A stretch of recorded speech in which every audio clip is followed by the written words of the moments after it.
To section 7 with the topic critical infrastructure, a new impetus from technologies. Typically, critical infrastructure is defined as assets or system essential to social function or national security. And sector considered vary from country to country, but most notably, it may include energy, healthcare, as well as banking and finance, and also very important areas that nowadays we consider the telecommunication. We actually, when it comes to maritime domain, we even think that critical maritime infrastructure is even more essential in the sense that it helps us to connect with each other. So nowadays, with the advance of technologies, critical maritime infrastructure may range from device offshore installation for renewable energies or submarine cable.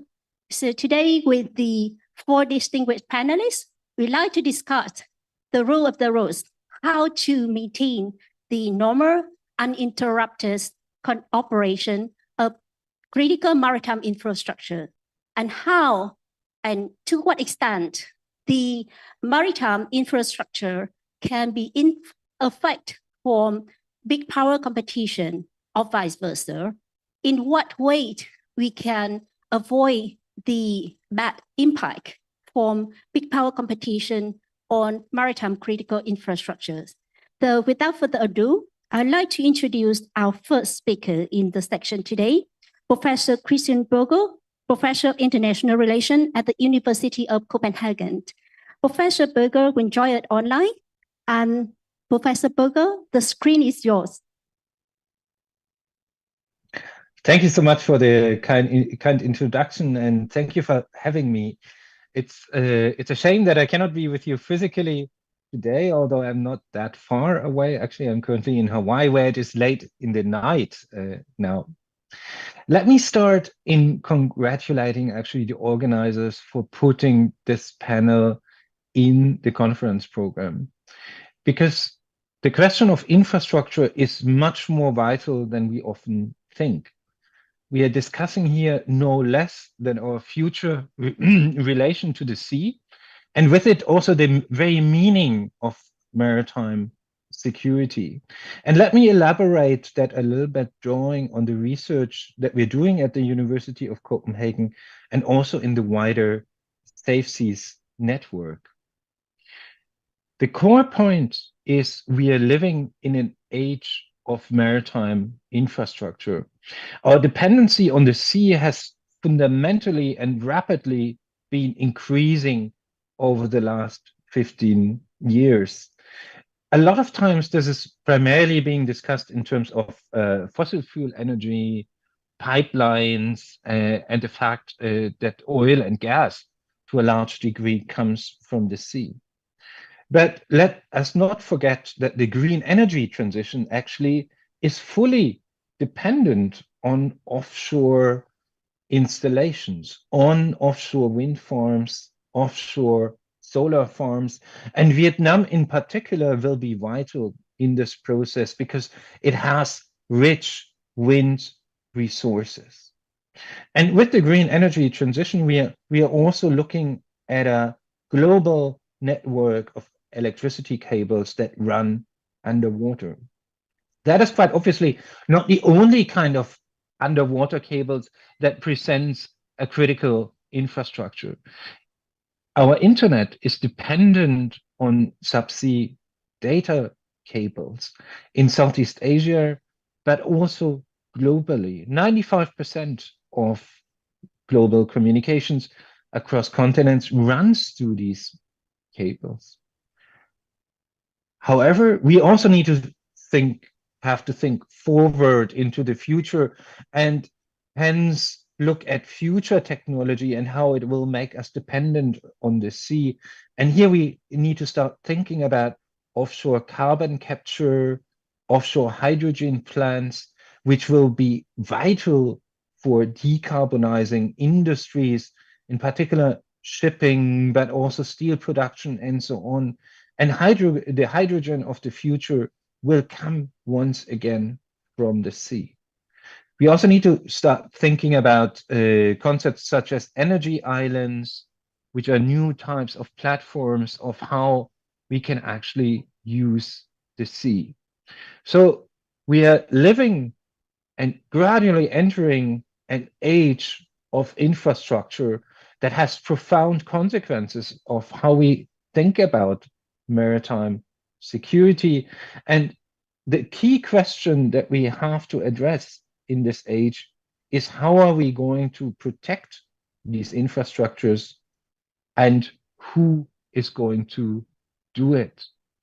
And from our position, it has to be considered the same time a regional task, because the majority of infrastructures are regional in one way or the other, as well as a global task. So there's an urgent need to complement actually the UN Convention on the Law of the Sea, UNCLOS, in terms of developing new norms of how we want to protect and regulate the infrastructures. The key point is that we have to go beyond the thinking that we developed in the 1950s, where our main concern was how to distribute income from fisheries and how to ensure freedom of navigation. The ocean and seas are today congested infrastructure spaces. They are no longer the pristine, open, and free seas that we imagined in the 1950s. And because of that, our main attention should no longer go into questions of fisheries and freedom of navigation.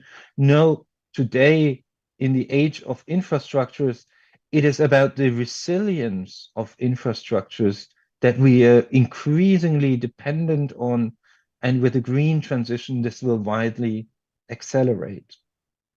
Now, at the same time, we are gradually seeing what the spectrum of threats actually is that these infrastructures are facing.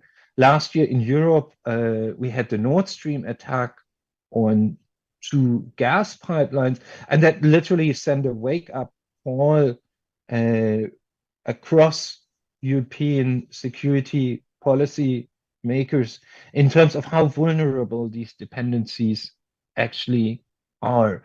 We still do not know who conducted the act of sabotage or what was behind it, how it was carried out, and so on. But it tells us, what is at stake. 2 weeks ago, we had another incident in the Baltic Sea where another pipeline, the Baltic Connector, was damaged. Once again, we do not really know what has happened. And these are 2 examples of incidents that have occurred in Europe. Many discussions pointing towards Russia, but also in Southeast Asia, there's a range of incidents in the meantime that have happened, including subsea data cables cut off the coast of Taiwan, that raises at least the suspicion that there might be some hostile state intent, or that we are at least looking at acts of coercion.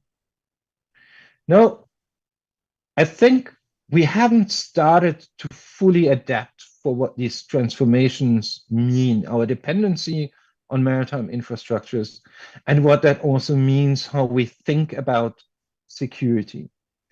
And I think the first thing that we need is new ways of integrating policy, strategy, but also analytical thinking. The age of infrastructure in many ways means that we need to think about energy security, supply chain security, maritime security, but also marine safety in an integrated way. We continue to approach these as separate domains.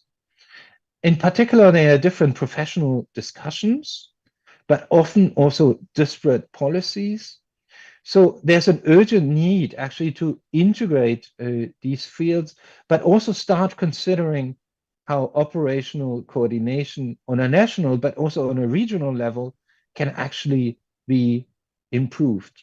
In practical terms, this means to work towards integrated planning and regulation, to think closely of what kind of deterrence and law enforcement at sea we actually require to protect infrastructures.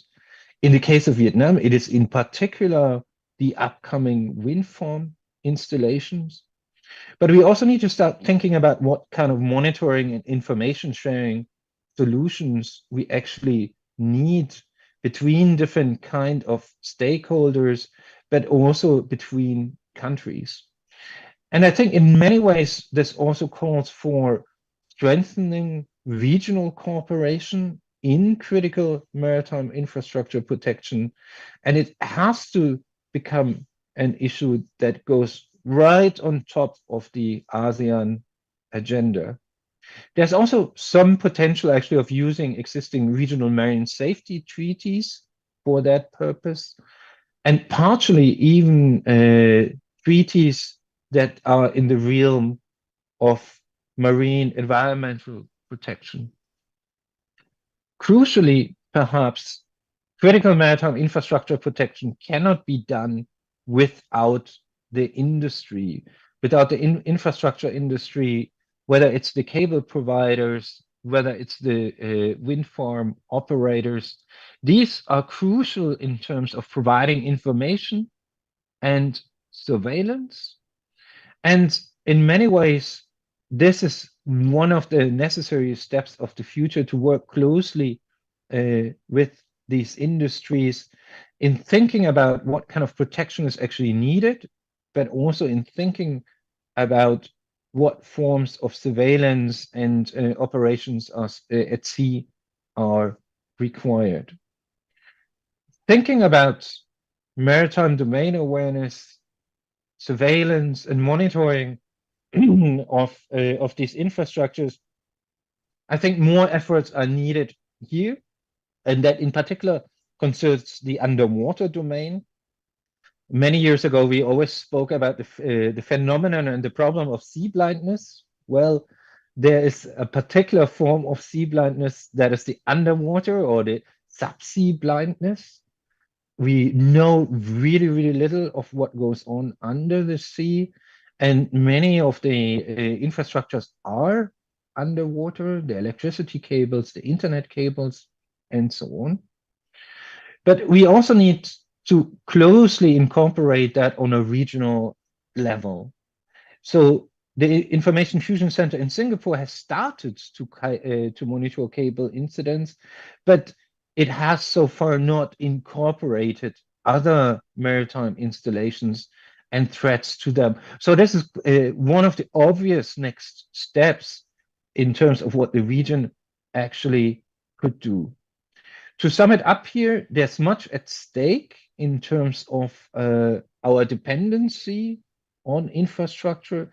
It calls for new thinking and for challenging also a little bit how much we are actually stuck intellectually in the 1950s by focusing too much on freedom of navigation or fishing and other resources, rather than really thinking through what the age of infrastructure implies and how we can move towards resilience. I'll end here, and thank you very much for your attention, and very much look forward to hear from the other panelists, but then also your questions and comments in the Q&A. Thank you very much. Thank you very much, Professor Bogo, for your discussion on the risk as well as the opportunity associated with maritime infrastructure in the new age. The age of we are depending more on maritime infrastructures, the age of green transition, and especially your recommendation on some of the solutions related to integrated policy, operation, related to the recommendation between working between state actor and non-state actor, private actor. Thank you. And our second speaker is Dr. Felix Blanc, one of the France leading specialists on submarine cable governance, policy and politics. Dr. Blanc, the floor is yours.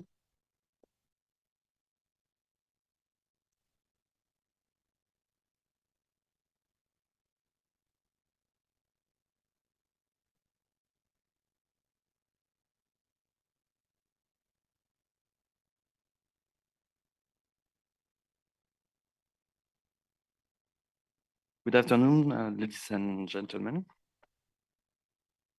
I would like first to thank the Diplomatic Academy of Vienna, of Vietnam, for welcoming us all.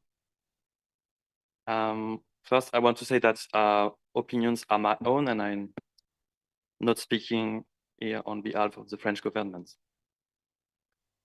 It has been said, but 90% of intercontinental data traffic goes through 400 submarine cables, 1.3 million kilometers. You may see on the map. Twice are expected in 2030. It's a very old network, going back to the telegraph, so the middle of the 19th century. The supply and installation of these cables is dominated by companies from France with Alcatel Submarine Networks, Japan, NEC, the US with Subcom, and China with Huawei Marine Networks. Capacity increase nowadays is mostly driven by the GAFAM investment. Google, and then Facebook, Microsoft, and so on. It has been said that submarine cables go through disputed straits and seas. The Baltic Sea, with rising tensions. The Latvian president asked for closing the sea a couple of days ago because of submarine activities. And of course, the Red Sea. Finally, and it will be the topic of my presentation, of course, the South China Sea. One of the most popular subsea cable routes in the world, connecting large parts of Asia, as well as Middle East and Africa. There is a security paradox regarding the submarine cables. They are easy to tap, to monitor at landing stations, as revealed by Edward Snowden in 2013. But it is very hard, if not impossible, to monitor them under the ocean on a daily basis. Hence, multiple incidents, breakdowns that are very costly.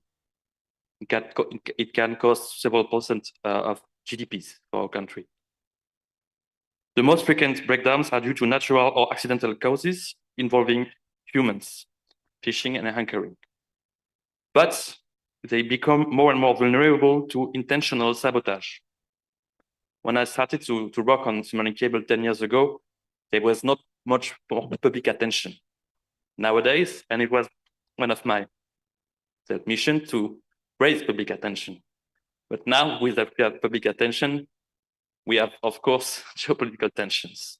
So it's a paradox also. Until recently, the map of submarine cables and stakeholders revealed a growing interdependence. It's what we can see on the map. Between continents, with new routes between Asia and Africa, between Africa and South America, South-South routes, and between South America and Europe. However, I will explain our current US and Chinese strategies in the South China Sea may have global consequences with an unprecedented fragmentation of our global telecommunication system. After that, I will address a few recommendations to prevent it from happening. The US strategy is threefold. First, it's to increase control of foreign participation in US telecommunication activities. There is an executive order by President Donald Trump in April 2020, which formalized the Team Telecom, which was not official, but which used to work on the same topic before. This Team Telecom, its role is to assess foreign participation in submarine cables landing in US. For instance, this cable, the CMIWI 6, previous cables are on also by Chinese companies. But this one was supposed to be Huawei Marine Networks, was the operator, but Subcom was finally the operator, and it was a kind of mandatory. Until this US crackdown of 2020 on Chinese tech companies, Subcom, the US operator, laid cables for telecom and tech companies worldwide, including the big state-owned Chinese carriers. The second part of the strategy is to avoid landing station in Hong Kong or Chinese-backed countries. A famous example is the US Pacific Lights, announced in 2016 with a Chinese-based company, but rebuked by the same Team Telecom in June 2020. Chinese company was compelled to withdraw at high cost. And you can see that this rerouting, because the US Pacific Lights at the end was not landed in Hong Kong, and there was a rerouting of two other subsea internet cables, Echo and Apricots, that you can see here. And they circumvent the South China Sea. The question from a historical perspective will be, what is it the consequence of Chinese strategy, or is it an anticipation by the US of future crisis? It's not obvious for me right now. The last point is to ask allies to adopt the US strategy. The peace cable,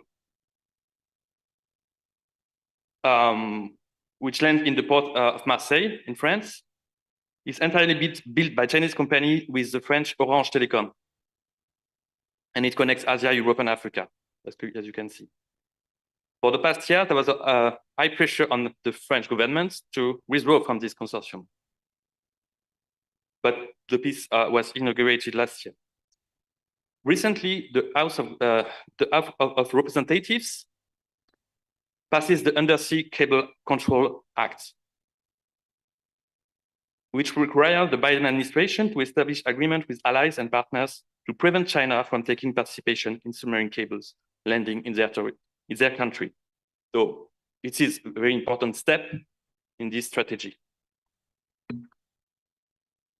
China's strategy mirrors the US strategy, but is different for various reasons that I cannot develop here. The first is to delay landing permits, because it's mandatory to have a permit within 12 miles.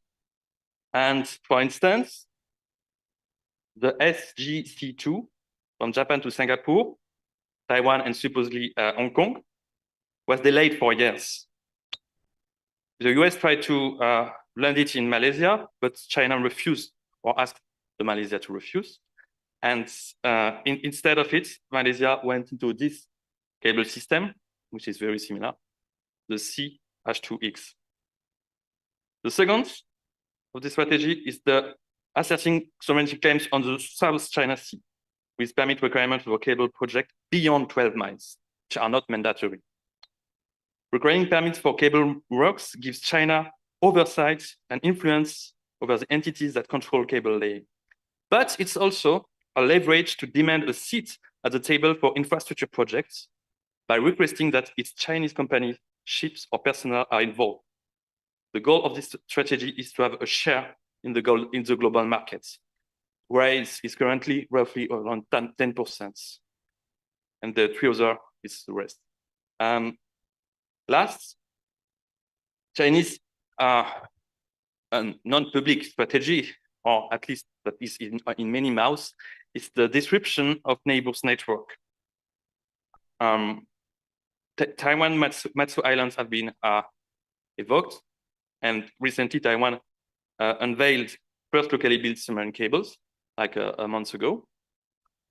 But there is also this year strong suspicion around the disruption that happened simultaneously here in Vietnam. 4 out of 5 submarine cables.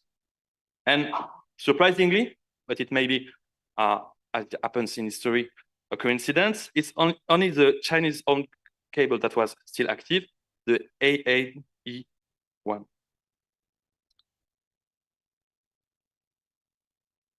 To conclude, we are here at risk of a global fragmentation of the internet with increasing conflicts over critical infrastructures.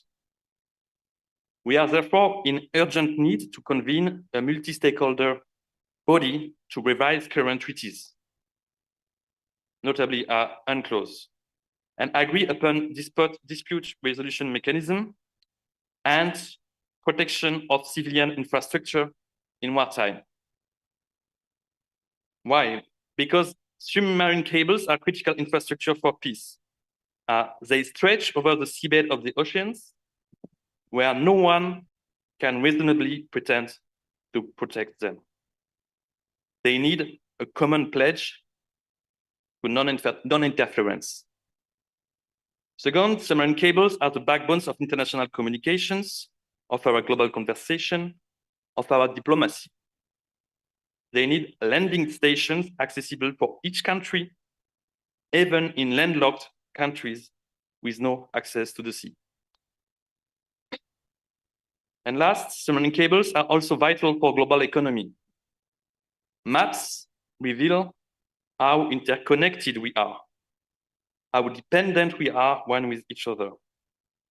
Even during the Cold War, when communist and capitalist economy were far more independent from each other than ours, cable communication was still used to avoid military escalation and mutual destruction.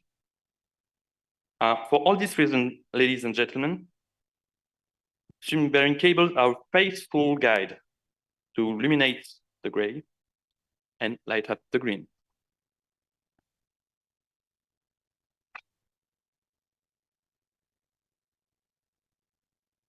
Thank you very much, Dr. Blanc, for drawing for us a picture where submarine cables are essential for internet trafficking globally, but also at risk as long as they more and more travels through disputed water like the South China Sea. Perhaps being a subject of big power competitions, being a subject of strategic competition makes submarine cable in a more risky position in fulfilling their function of connecting the world, but perhaps will impose more opportunity for country to reach the common pledge, like you said, and push more cooperation that means light up the grid. And our third speaker in the panel today will be Dr. Graham. Dr. Graham is a senior analyst from Australia Strategic Policy Institute. Dr. Graham, please.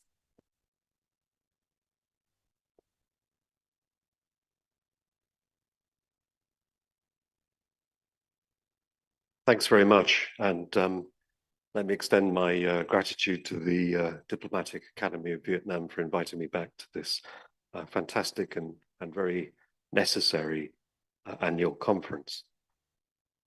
I'll give some general comments on the importance of seabed infrastructure from a security perspective. That's what I mainly concentrate on. I don't look at the opportunity side, although I'm aware that it is very much an opportunity as well as a risk. And then I'll include some recommendations.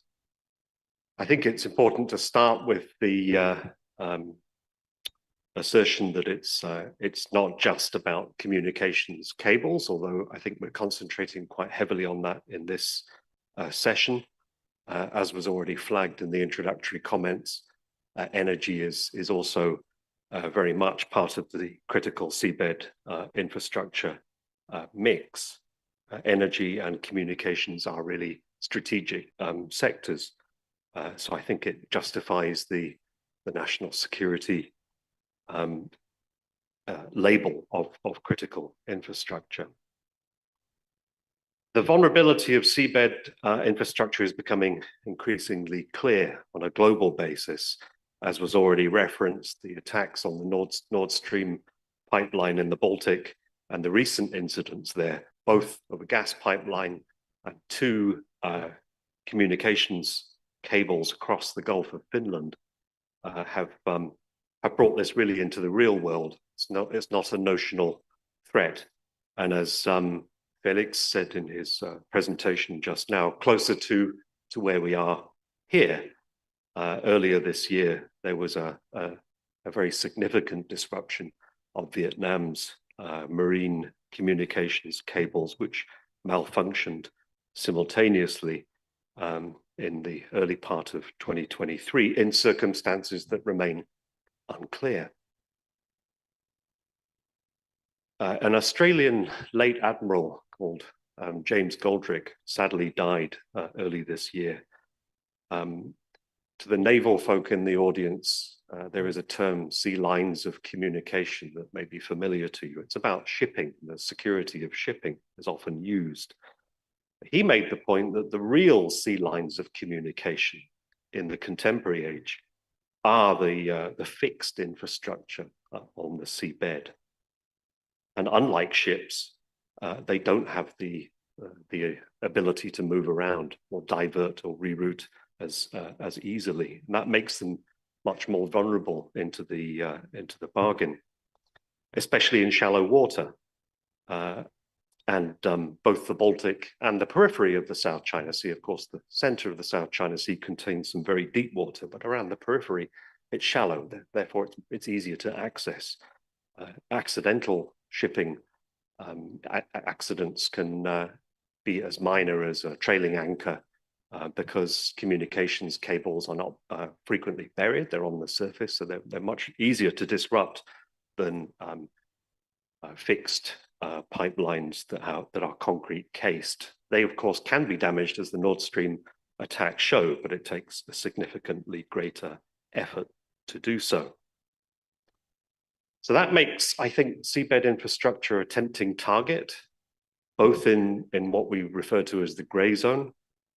It's low risk. It's relatively easy to do in operational terms. It's hard to attribute, not impossible, but it's hard to attribute. Again, subsea blindness was a nice phrase in the first introduction that we had in this session, and I think that still applies to a significant extent to those states that don't have full maritime domain awareness, even in their own exclusive economic zones, sometimes not even their own territorial seas. It's low cost, low risk, hard to attribute, but it's high impact.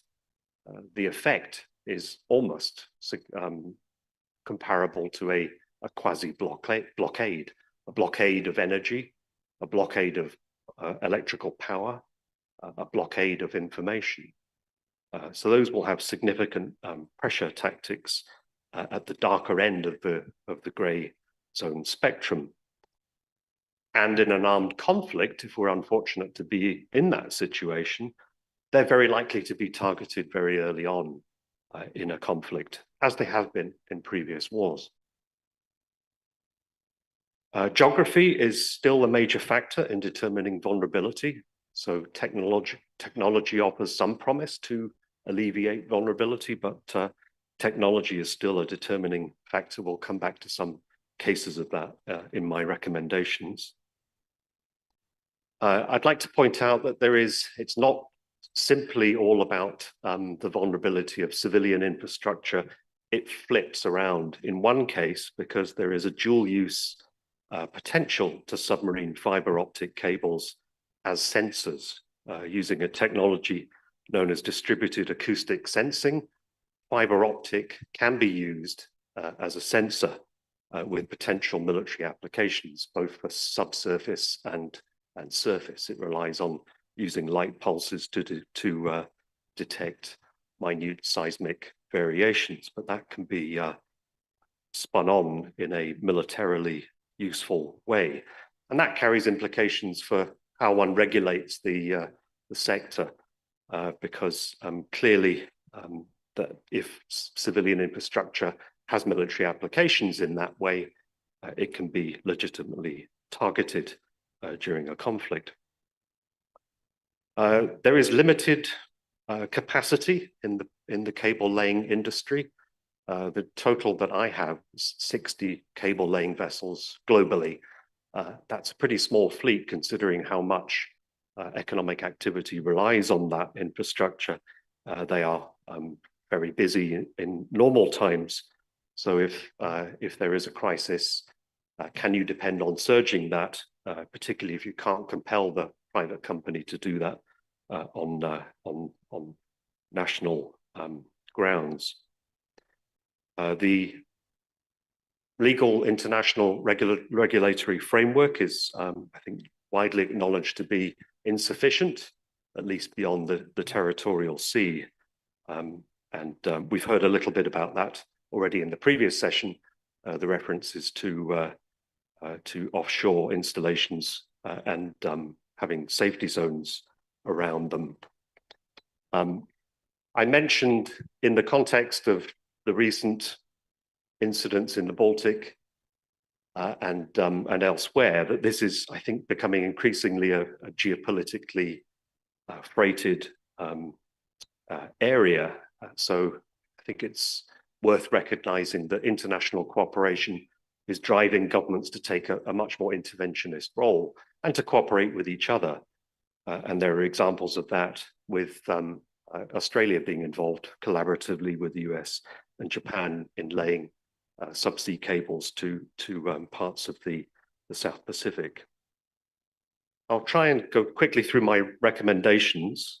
I think it's important to approach seabed critical infrastructure as a national security priority that cuts across economic, marine, and defense portfolios.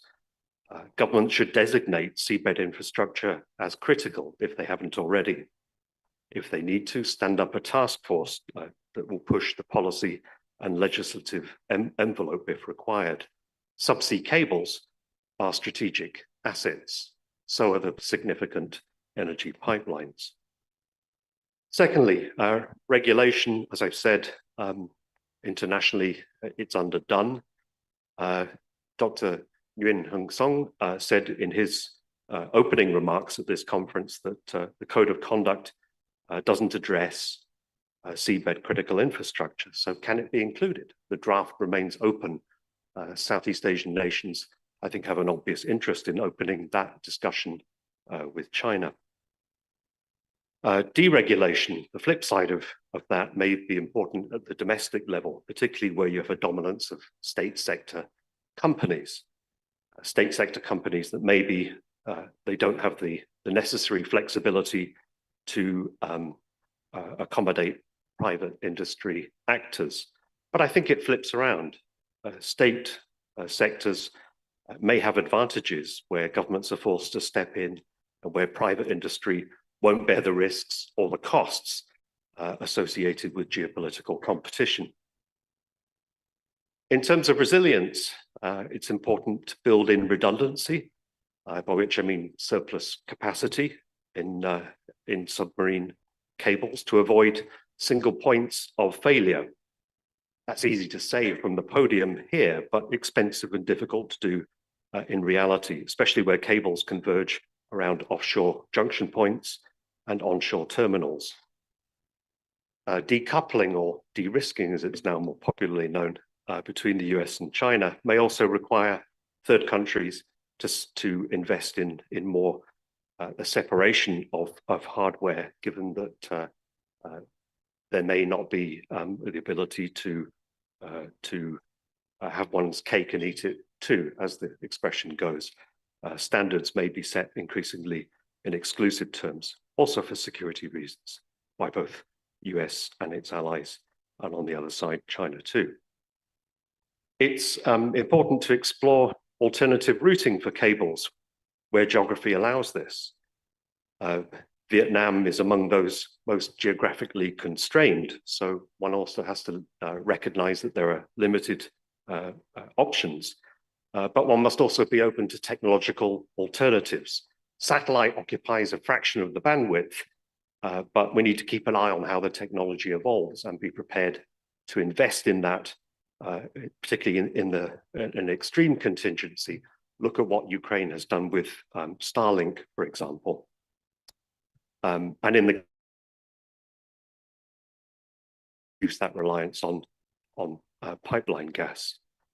protect your seabed assets, use the defense sector and adapt its acquisitions to reflect the priority of the seabed.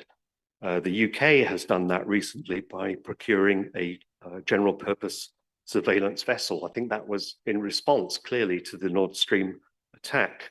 Developing countries don't have the funds to do that, but they can at least be creative about how they use the assets that they have. Just one more minute, if that's okay. Attribution, this of course is controversial, but where there is evidence to support attribution, I would say that despite the political risks of doing so, governments need to consider that option, because the objective of grey zone operations is, we should not forget, to isolate and to silence. So that may be important. And the flip side of that, third country partners must also be prepared to provide not just diplomatic support, but tangible support in such cases where attribution is supportable.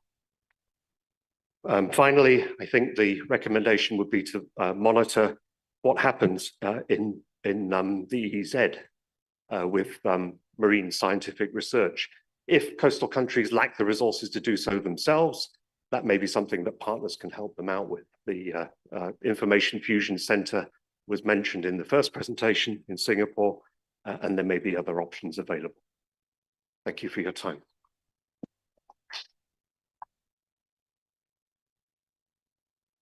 Thank you, Dr. Graham, for highlight the vulnerability of the unmovable maritime infrastructure, be it gas pipeline or internet cable, submarine cable.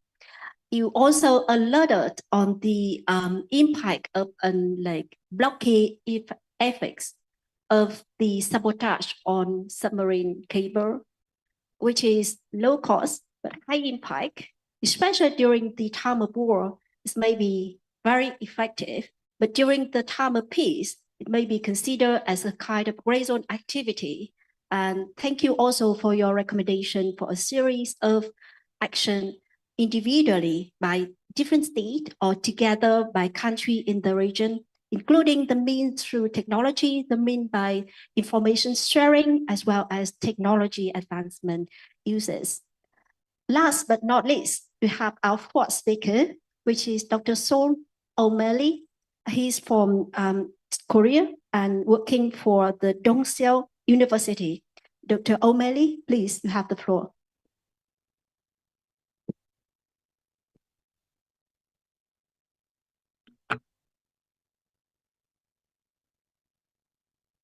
Good afternoon. Firstly, I would like to thank the Diplomatic Academy of Vietnam for inviting me to this year's event. This is my first time at the conference, and it's been highly enjoyable. So I greatly appreciate the support for participation. My colleagues on the panel here have touched on a lot of the aspects in some regard that I was going to talk about. So I know it's post-lunch. I will try not to bore you with too much repetition in order for you to stay awake. But there are a few things that I would like you to keep in mind as I talk today about compromising the neutrality of future data flows. And that is, from session one yesterday, Dr. Nguyen mentioned how issues in the South China Sea are very much multi-domain. Nothing really gets more multi-domain than undersea communications cables or submarine communications cables. They cover the maritime domain, the cyber domain, the legal domain, the military domain. They are needed by all of us every day for anybody who does anything international. The second thing to keep in mind, which we often forget, I think, is that this is a physical electronic transmission medium, and as such, it can be turned off. And the Egyptian government was happy to do that during the Arab Spring to keep activists from contacting global media. So as long as a state or company has access to the electronic equipment, they can go ahead and flip the switch. Yesterday as well, we had a very interesting talk from Dr. Kirkberger about transmission equipment set up by China in the South China Sea. It was a fascinating talk. I hope everybody got to see it. Part of that was how China has built a dedicated communication system using fiber optics and satellite communications and other communications devices.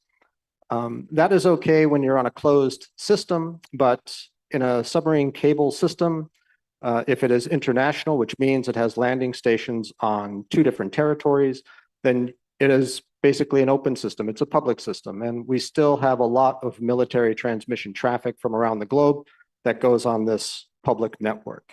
Along with that, I would like to say that just a couple of weeks ago, down in Indonesia, there was a very successful transmission at 800 gigabits per second, which means that in the coming decades, as we get into 6G technology, augmented reality, AI, and other things, we are going to become more reliant on bandwidth for global cables. As well, to keep in mind, cable expansion is biggest here in the Asia Pacific. So that's important. And lastly, I'm sorry, I didn't really touch on light up the green. I'm glad that Ewan really touched on a lot of things there. I would like to say that yes, the legal framework, yes, is inadequate. We still rely heavily on the Telegraphic Communications Treaty from the late 1890s, as well as UNCLOS. So states can, if they want greater cooperation, work on a cyber treaty or work on a new undersea cable treaty. I don't think they will. There's too much advantage not to, but it is one area that they can go ahead and look at. I am here today as an academic, but my foundation is as a telecommunications network operations technician on a submarine cable system in a previous life. So the foundation and sort of the planning and legal framework and things comes from that.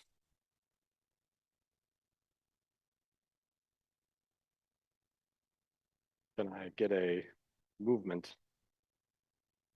Ah, there we go. Sorry. Maybe.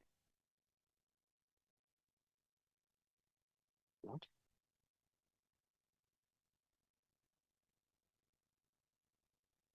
Okay. Traditionally, the planning, construction, and management of communications cable has been through a consortium model, which means it's multiple companies from multiple countries generally that have pooled funds in order to make a submarine cable system operational. And I believe we're entering an era now where sole ownership or partner ownership, where one partner dominates the management and operational capabilities of that cable, is now coming forward. And that presents a few potential worries.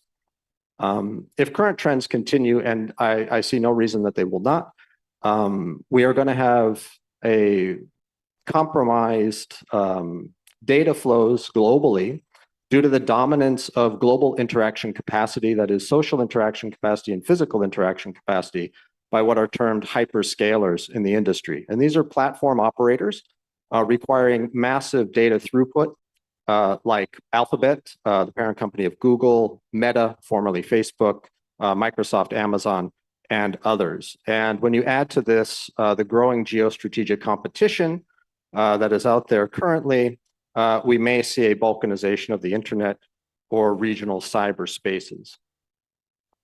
So recently, as my colleagues have already mentioned, there have been a number of either kinetic or gray zone aggressions across the globe.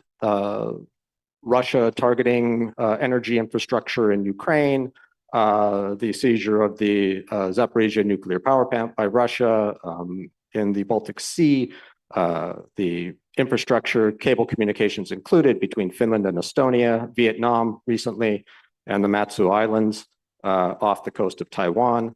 To me, what this means is that states are increasingly willing to target critical infrastructure when they feel that it is in their best interests to do so. And this may lead to the question of what may be targeted next. The fact is, there are about 1.4 million kilometers of undersea cables. Some of those are very short, just 131 kilometers, like Celtics Connect. Some very long, 20,000 kilometer long Asia Pacific Gateway cable. As mentioned, they are extremely difficult to monitor as they are on the sea floor. And this presents a lot of opportunities for them to be tampered with. However, beyond these traditional types of vulnerabilities and threats that we can talk about in more detail later if you like, there are a couple of very interesting and possibly very disturbing trends that bear watching in the coming years and decades. The first is the use of regulatory mechanisms by states to block the landing of cables on the shores of strategic competitors, as Felix mentioned. And the second is the co-option of private companies to enhance state influence over the infrastructure. A third is this shift towards single owner cables, and a fourth is the ownership of cables by hyperscalers. This leads, I think, to a much deeper question, which is instead of what system may be targeted next, it begs the question, what threats may compromise future cooperation and the neutrality of data flows globally when it comes to the submarine cable infrastructure? So there are more than 500 current and planned systems. About 190 of these will be in end of service by 2031. That's approximately 43% of these systems. They can be used longer if companies deem that they can upgrade them, but they don't have to use them past end of service. And 80% of all new builds are done either by sole ownership or by partner ownership, again, with dominance by one country. So if these trends continue, the majority of cable systems around the globe within the next 10 years are going to be majority sole ownership or partner ownership, as opposed to multi-ownership cables in the consortium model. And the consortium model is nice because it sort of builds in the idea that data flows are neutral because they cannot be controlled generally by one partner within the group. So this sort of becomes more of a concern for me when we see that hyperscalers are becoming much more active when it comes to sole and partner ownership systems. These companies have such high valuations that purchasing a cable system is quite negligible to the bottom line. And they have an interest in closed systems in order to keep their clients on their systems, in order to provide cloud services or enterprise services. And as I mentioned, we're going to have much more data bandwidth needs in the future along with these companies. So of these hyperscalers, Alphabet, Meta, Microsoft, and Amazon, they have combined recently for about 45 investments in cable systems. 19 of these are planned systems yet to come online, Google being the most sort of aggressive in this. And most of Google's planned systems are sole ownership, providing Google total control of management and operations. Sorry, let me back that up for one moment. So there may be a very simple sort of model here for hyperscalers, and that is dominate social IC around the globe, which is in their best interest. To do this, just increase control of the physical IC, so ownership. We have seen a willingness by some of these companies to punish either individuals, companies, or states, as they've done to Canada most recently, Google and Facebook. And this gives sort of a dangerous level of control, in my opinion, to global data flows for these countries.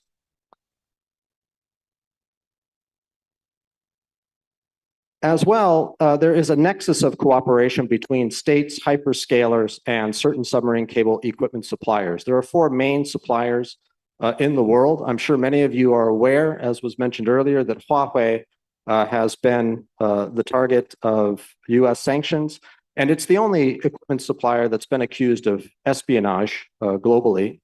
But in addition, the US-based supplier Subcom, in a recent report done by Joe Brock of Reuters, an investigative report, it showed extensive ties to the US military.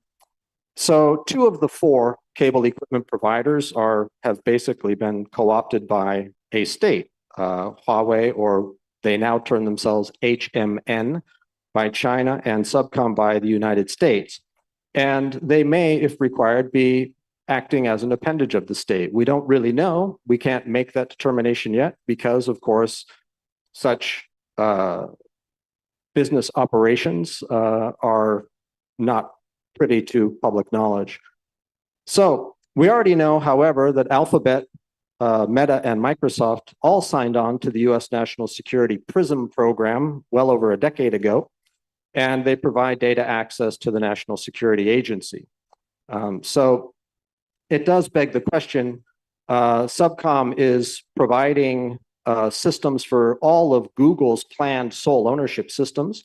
If Subcom is providing the system and Google is already working with the NSA, then what is happening with the data that is currently over the system? If you'll just give me 30 more seconds, I'll finish up.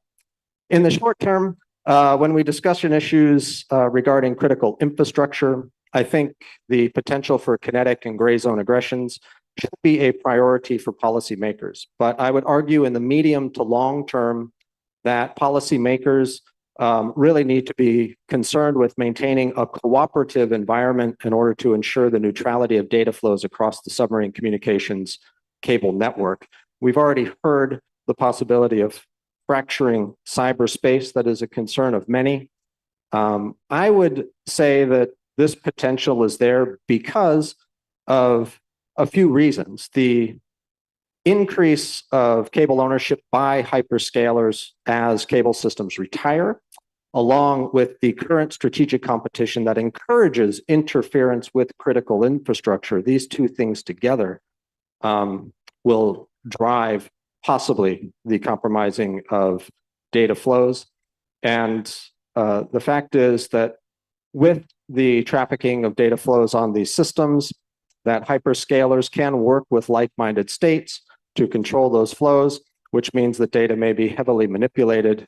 And in the future, we may have difficulty speaking to other persons that are not in a friendly state. So I will leave it there. Thank you. Thank you, Dr. O'Malley. You said that you may not light up the green, but actually your conclusion may light up the green.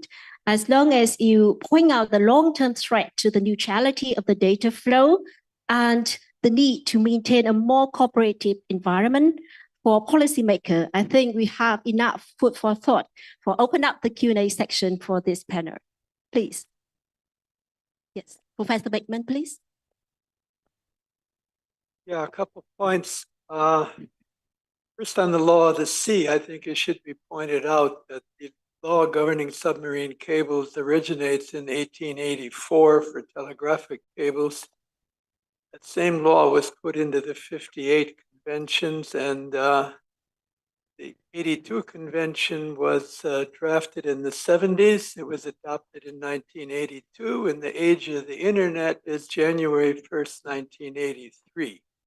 So what we have is submarine cables that are still governed by regulations that were set up for telegraphic cables. Law of the Sea Convention is exceedingly vague.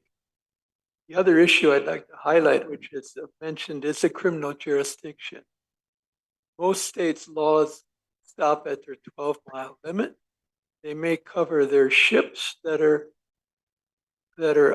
on the high seas, but for example, the recent destruction of the pipeline and cables off the coast of Finland, if it was more than 12 miles from the shore, it's probably not a violation of Finnish law. It may be a violation if it was a Hong Kong ship of Hong Kong law, but Hong Kong probably doesn't have any regulations on destruction of cables, so very difficult to arrest any criminals. Another point I'd make, I think, is that I believe US law now does not allow a cable to land in the United States if it also lands in either China or Hong Kong, which reinforces the point of our final speaker. Most of the law now is governed by landing states, and is unfortunate because it looks like unless the rules change, states like China's not giving permits to laying of cables through the South China Sea. So it's going to be difficult for countries like Vietnam, whose economy is critically important for cables. Difficult for Vietnam to increase the number of cables that they up there. Thank you very much for your comment. Any other questions? And yes, please.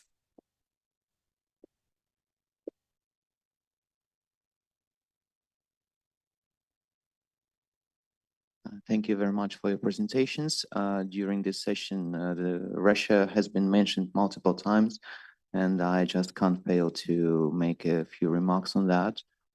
Since this is a scientific conference, it's very strange to hear some unbased accusations against my country. Nevertheless, I would like to draw your attention to the fact that the terrorist attacks on Nord Stream has not been investigated yet. Over a year has passed since this attack, and when we talk about the recent damage to the Baltic connector, it's very strange to hear that it is highly likely Russia that is involved. But there is always a question: who is going to benefit from such incidents or direct attacks? And what do you think if such incidents happen in the South China Sea? Who could be the beneficiary of those incidents? Because it's very obvious that such things will happen more and more frequently all around the world. Thank you. Do you want to address your question to any particular panelist, or is open for anyone? Thank you. Dr. Sarah, please. Yes, thank you. As a national of Finland, of course, I follow the investigation of the Baltic Connector situation very closely. And it just turns out that the ship that is, I think, not just a suspect, but very likely the culprit, because they found the anchor, which has material from the damaged pipeline on it, on the sea bottom. So it's pretty clear. And the ship is also missing an anchor. So pretty clear that this anchor was used. It turns out the company that owns that ship is actually a subsidiary of a Russian company. So that's the interesting turn of events, no doubt. But so it's not necessarily just a Hong Kong flagged vessel, but it may be actually a sort of indirectly Russian-owned vessel. And it will be very interesting to see what the investigation comes up with further. Finland has requested China to cooperate in the clearing up of the incident. It would be interesting, for instance, to see who was crewing that vessel, what nationals were on board that vessel. Were they actually mariners from Hong Kong, or were they maybe from other parts of the world?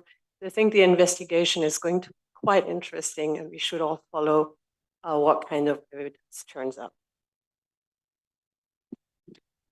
It's great, please. Thanks, Lenine. Picking up on a point that Bob made at the end there about China requiring licensing, holding up licensing for submarine cables in the South China Sea. FT reported on one specific case of a cable being held up for more than a year because it was passing through the territorial sea of Hong Kong.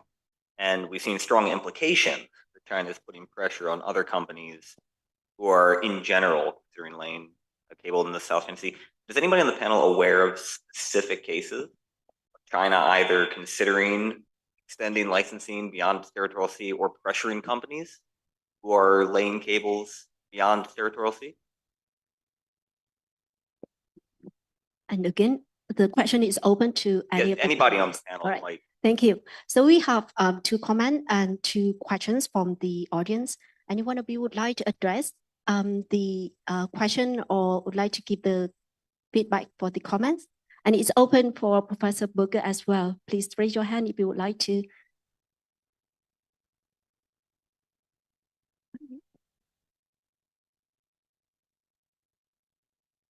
Yeah, you would please.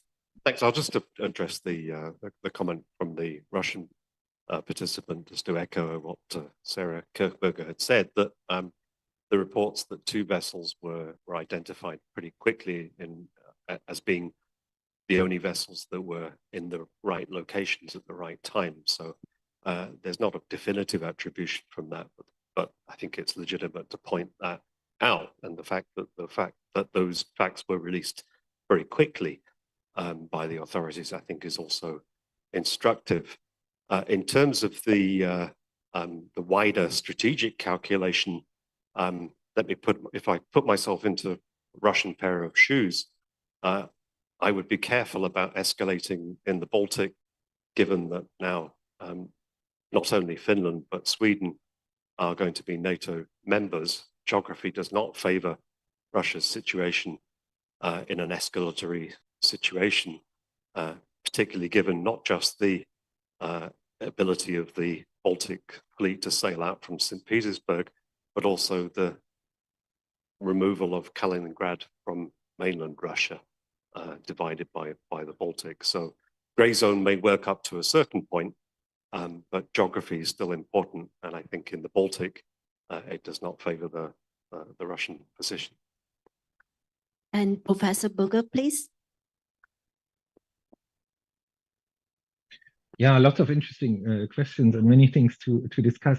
Let me just kind of pick up one thing, which is the question about international law and where to head next. I think it's actually absolutely vital that we are not isolating subsea data cables from the other underwater infrastructure. And I would even go further in terms of saying what we actually need is we need an international process in terms of developing new norms and standards for critical maritime infrastructure. Many of these are highly dependent and interconnected with each other. The new electricity cable carry optical fiber. The cables cross in various ways. Offshore wind is going to be massive in the South China Sea. We are not there yet, but we know that this is happening in the next 20 years. So whatever kind of legal process we are kickstarting, and I think the momentum is actually gradually building for that, should have a wider perspective. And how far this then goes in terms of thinking about the Nord Stream territory or not, that's a different story. Just a very quick comment on both Baltic Connector and Nord Stream. I think what continues to be interesting is how weak our maritime domain awareness actually is. When Nord Stream happened, everyone was surprised because the Baltic Sea was supposed to be the most densely monitored maritime space that there is on the planet. And just the sheer fact that an incident could occur again, and where the investigation quite obviously now is moving much faster as in the Nord Stream case, but it's quite telling that there's a lot of challenges ahead of us in getting a better understanding of what actually goes on at sea, and the AIS systems are not sufficient. So this will require quite some substantial investments in the future. Thank you. Yes, Professor O'Malley, please. Yeah, I want to take a stab at both of those questions. Greg's question, I have no idea about any cases, specifically regarding China. Secondly, to the comment on, or the question and the comment, who benefits from actions against infrastructure in the South China Sea? I'd like to come to that in a second. I would like to be a little more neutral to our Russian colleague and say, that great powers have been targeting undersea infrastructure for more than a century. I mean, the first case of a cutting of a communications cable was during the Spanish-American War. So this is nothing new. We shouldn't be surprised. I think what's disturbing in general is that critical infrastructure continues to appear to be a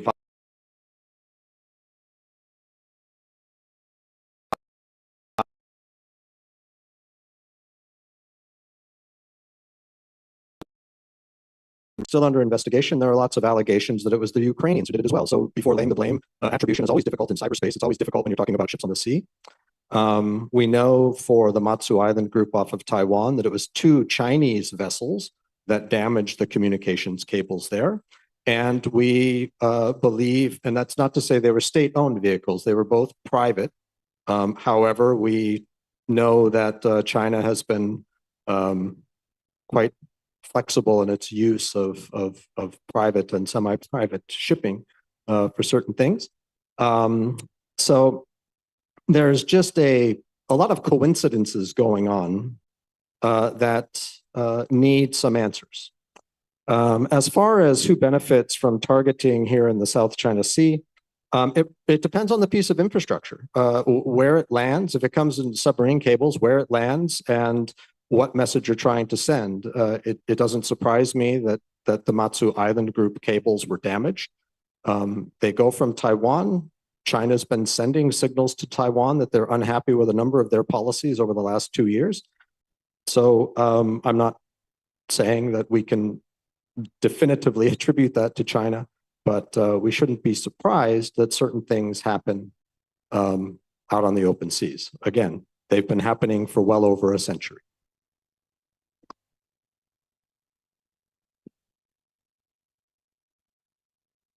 Right. So before collecting the second round of question and comment, may I read out the question that we received online? Submarine cable corporation, multi-owner and co-owner involve data sharing, which can also cause system-based information and data compromise or transnational violation. How can country minimize this situation? And another round for the question and comments from the floor. Yes, please. You can turn on your mic. I haven't asked a question all conference. I'm Carol from Australia.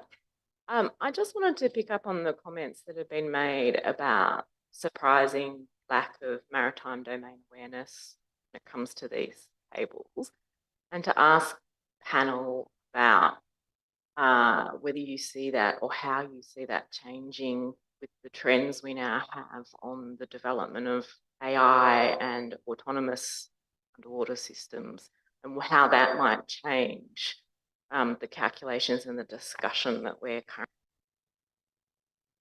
about these issues. Thank you. Yes, please. Sorry. Okay, the lady first and then Rod. Thanks a lot for this discussions. I mean, there are several aspects on which obviously we're interested, and thanks for flagging indeed the interconnectivity of critical infrastructures and repercussions that this may have on civilians' life or essential services, also on land. My question is to all panelists, perhaps, or whoever wants to, is we're speaking a lot about security, of course, investigations, accountability, but more than the modification of the law, I think, on many of the aspects you raised, because the notion, for example, of military objective is quite clear and it needs to satisfy the two-pronged test. So, for example, even if a dual-use object has a military use, it still needs to satisfy those two elements of, because of its natural location, contribution makes an effective contribution to military action and offers a definite military advantage. Often undersea cables have, for example, the possibility to still redirect data, etc. So the military advantage there is questionable. Point one. Then point two, conduct of these rules are still very relevant. They're not perfect. The world in which we live today is indeed has changed compared to when those rules were made, but they still, to a great extent, respond to the challenges. What I think is needed is a change of mindset where we need to indeed map those critical infrastructures, undersea cables, understand the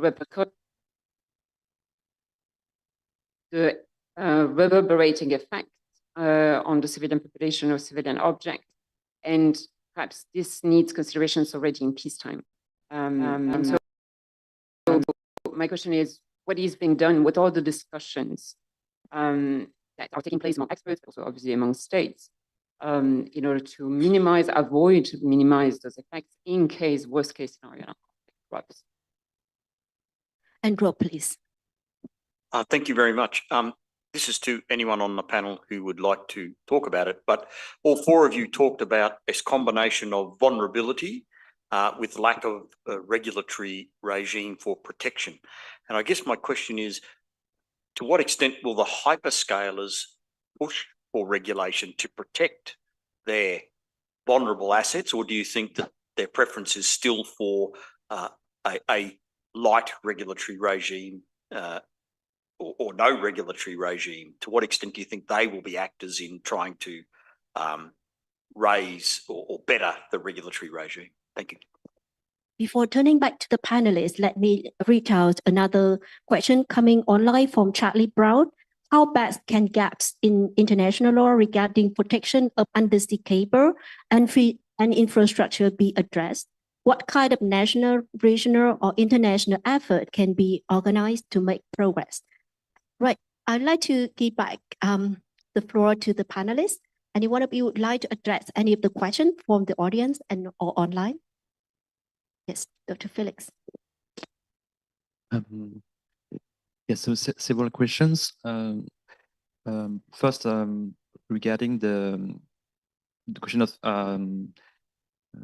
multilateral cooperation and this fragmentation of internet, which is linked to China's own internet system in a way, and the GAFAM, as you described, Sean. And this is very important. I think the reaction by the US to this infrastructure competition that we see is also because in the regulatory bodies, Union for International Telecommunication Union, for instance, and other aspects of the regulation for internet and telecommunication, China has gained seats, many seats in the last years and positions, and so there is also the infrastructure is used here as a way to take control, and it's also a way for the GAFAM to avoid the issue of net neutrality.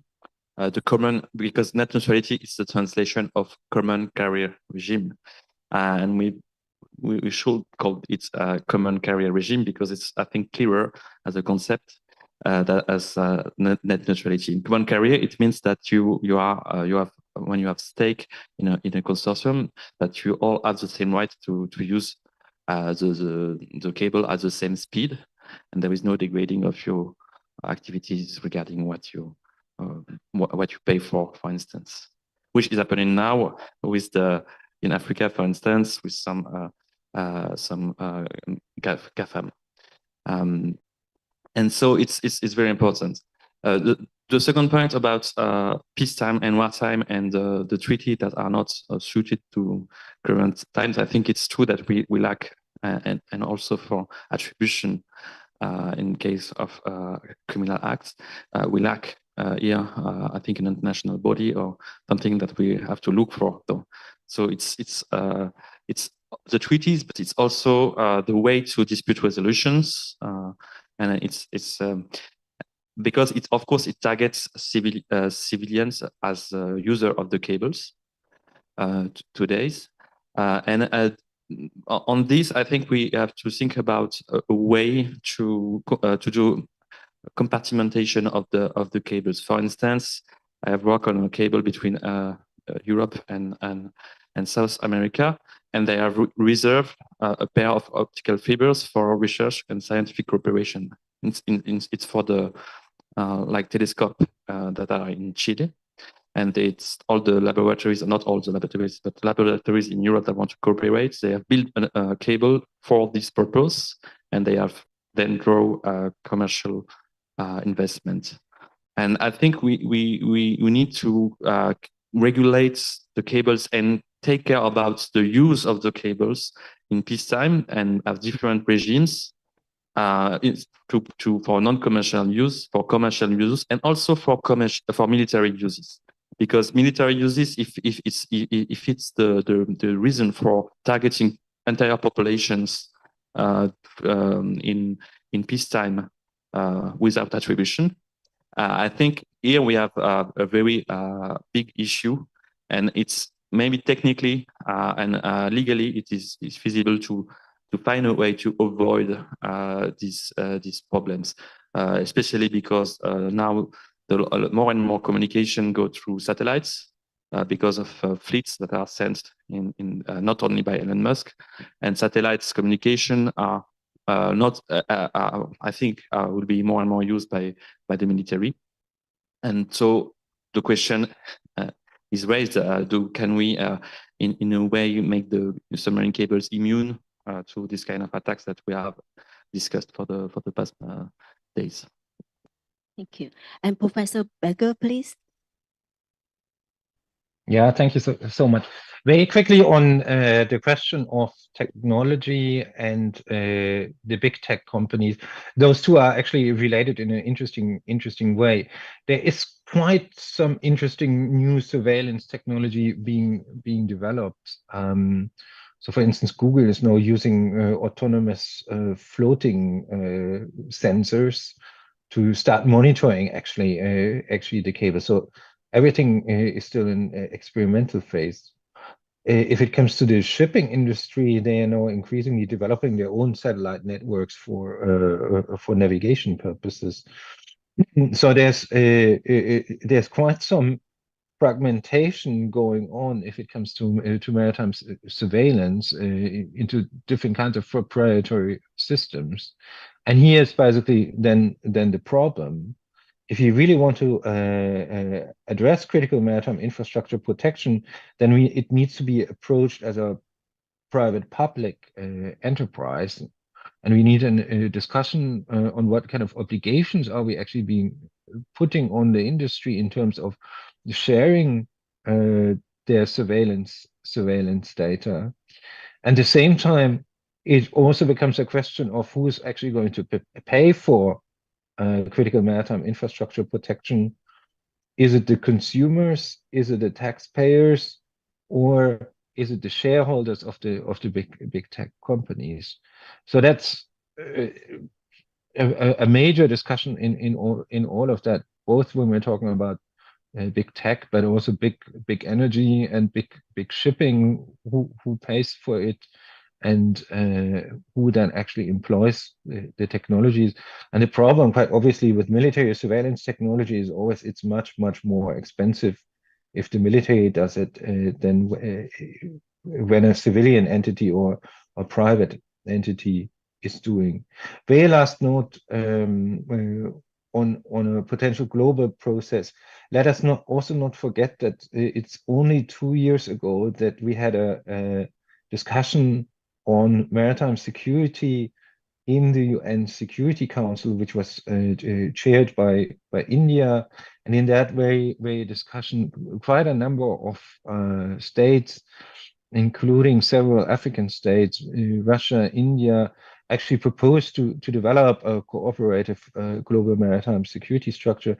Unfortunately, neither the United States nor China heard the message back then, but I think this is the kind of ideas and the kind of strategies and processes that we have to return back to in terms of putting maritime security on a new track, and then also start developing new global norms for critical maritime infrastructure protection. Do any one of you? Yeah, Professor O'Malley, please. Yeah, I'll try and wrap a few of these together, including our online question and then the question about technology and autonomous systems, as well as hyperscalers. Let me do them somewhat in reverse. I don't think hyperscalers will want a regulatory regime. They tend to shy away from regulatory regimes because that puts constraints on them. So I think that they will continue to work with partners that they trust. In the case of Google, they seem to be working closely with the U.S. government. The U.S. government in 2021 launched the cable ship, the CSF cable anyways, it was a cable ship initiative in order to protect national security infrastructure. So if a cable gets cut, the US government can get a private ship out tout suite to take care of the problem. So no, I don't think hyperscalers will want regulatory oversight of any kind. On our question online, the very first one was a submarine cable cooperation, multi-owner and co-owner involves data sharing, which can also cause system-based information and data compromise or transnational violation. How can countries minimize this situation? The easiest way to minimize that situation, I would say, is belong to a consortium model system and hope that you trust your partners. There can be more partners than ever before due to advances in technology. And I don't want to get too deep into it, but years ago in the industry, you could go ahead and rent a fiber on a cable. These days you can rent frequencies and there's multiple frequencies on every fiber. So you can have more partners than ever before who join in some way, but you do have to trust the company that's at the landing station and that is routing the data domestically, because once the data hits the shore of whatever country it's hitting, it's running through servers that you don't necessarily control. And so you need to trust your partners. The last one from the left was on our, I only caught part of it, sorry, autonomous systems and other technology sort of changing how these systems operate. Christian just brought up a great point. Google is working on a number of ways to monitor cables. The technology in submarine cable equipment itself and for monitoring devices and sensor devices is growing exponentially fast. And it's only going to get quicker, I think, with AI and other types of new tech that we're discovering now. I mean, I nearly fell out of my chair a few weeks ago when I read it was an 800 gigabit per second transmission that was successful. So, I mean, things are just moving incredibly quickly. Will they have effects? Yes. How? I have no idea yet. And that's the wonderful thing about cable communications and technology in general. Dr. Graham. Two quick points in response to Carol's question. One, I'm less surprised about the gaps in maritime domain awareness. It's often said, I think with justification, we know more about the surface of the moon than we do about the deep sea area and on our own planet in particular. In terms of new technology, the only thing I underline what I said about, and Sean, unlike Sean, I don't have an engineering background, so tell me if I get it wrong, but if I get my facts right on distributed acoustic sensing, it relies on unutilized dark fiber within the cable, and the sensing, the military sensing potential of that was a accidental byproduct of what was designed to monitor damage to the cable itself. If that cable, fiber optic cable, has the sensing potential, then it may well serve in dedicated sensing networks that are not laid for communications purposes. As I understand it, the range is pretty limited at the moment, but as Sean says, the technology is moving very quickly. So watch this space. I know that maybe more questions and comments still from online and the floor, but I don't want to occupy the stage and time of the next generation. So before drawing the section to an end, please join me to give the big floor to our contribution of the